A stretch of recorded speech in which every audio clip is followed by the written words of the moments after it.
Prime numbers and factorization. We'll start with some key words and concepts. Factors. The numbers multiplied together to get a product are factors.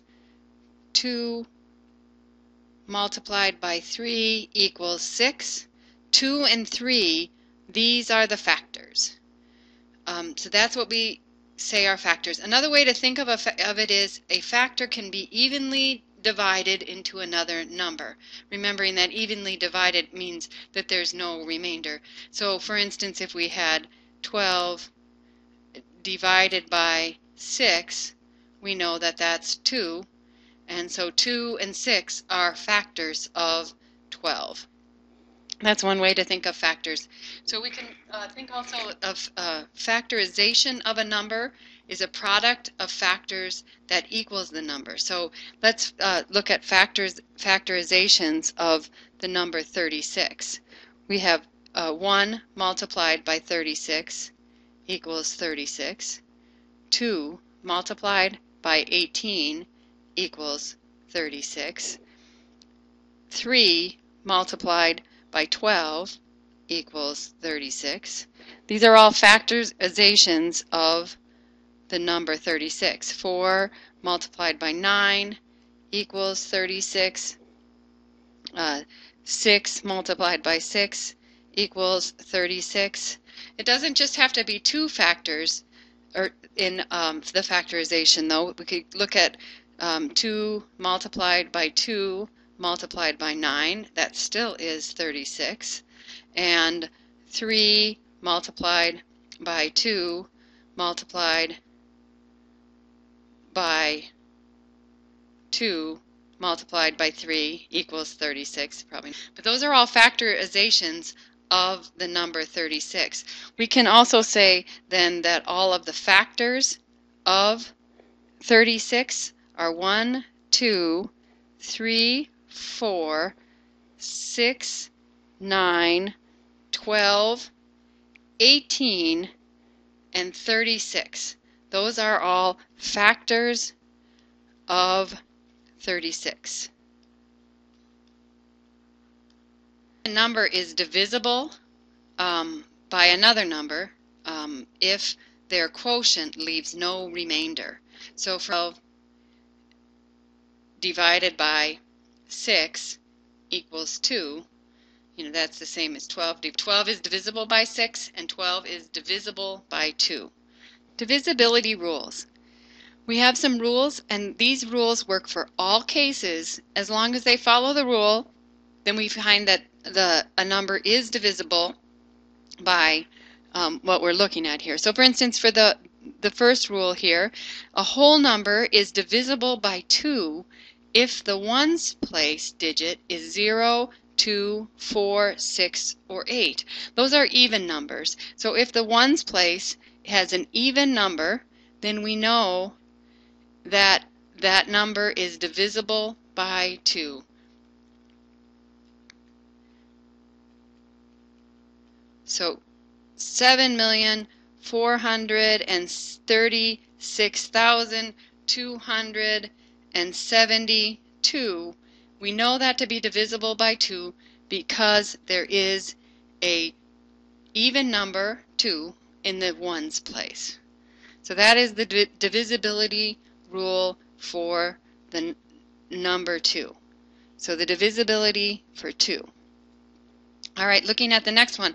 A whole number is divisible by 3 if the sum of the digits of the number is divisible by 3. So for instance, we can look at something like 735. To see if that's divisible by 3, we can add up the digits. 7 plus 3 plus 5. 7 plus 3 plus 5 is 15. 15, we can easily see that 15 divided by 3 is 5, leaving no remainder, and so we know that 735 is divisible by 3.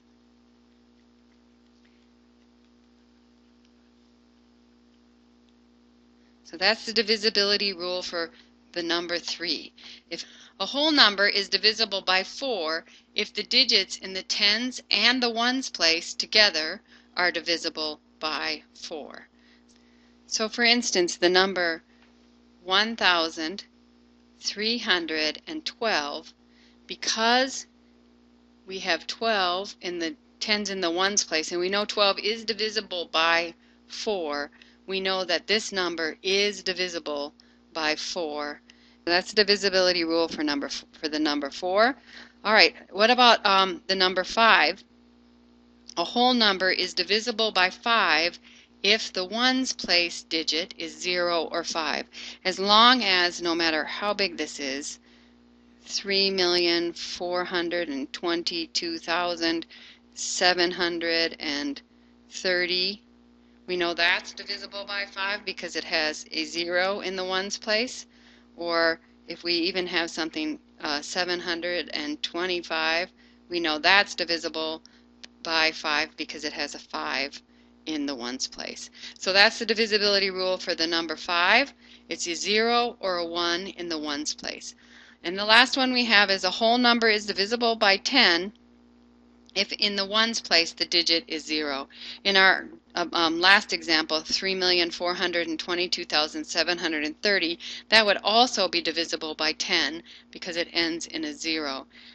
So anything, no matter what, as long as it ends in a 0, something even as simple as 1 million, we know because there's a 0 in the ones place that in fact is divisible by 10. And those rules help us to reduce.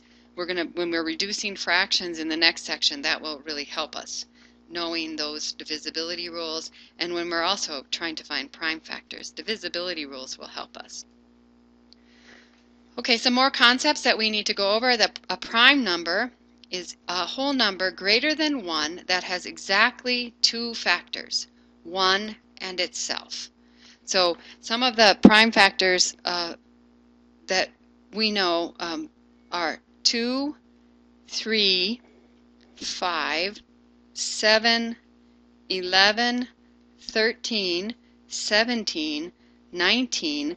Those are the ones that are less than 20. The next few, 23, 29, 31, 37, but they just keep going. We haven't ever, there's still people looking and computers generating prime numbers, and we still haven't found all of the prime numbers. But remembering the first few there is very helpful when we're looking for prime numbers, prime factors, which we'll get to in just a minute. But so that's a prime number. A composite number are whole numbers that have more than 2 factors. So if they're not prime, generally they're composite. There's only 2 exceptions. The numbers 0 and 1 are neither prime nor composite. All other numbers that aren't prime or 0 or 1 are in fact composite numbers. So prime factorization is finding the factorization of a number so that every factor is a prime number. So let's just do an example here and see how this works. There are several different methods of doing this. I'm going to use a factor tree. So we start out, let's find the prime factorization of the number 756. So I'm going to draw a little tree here. Because this is an even number, I know that it's divisible by 2. And 2 is the smallest prime number.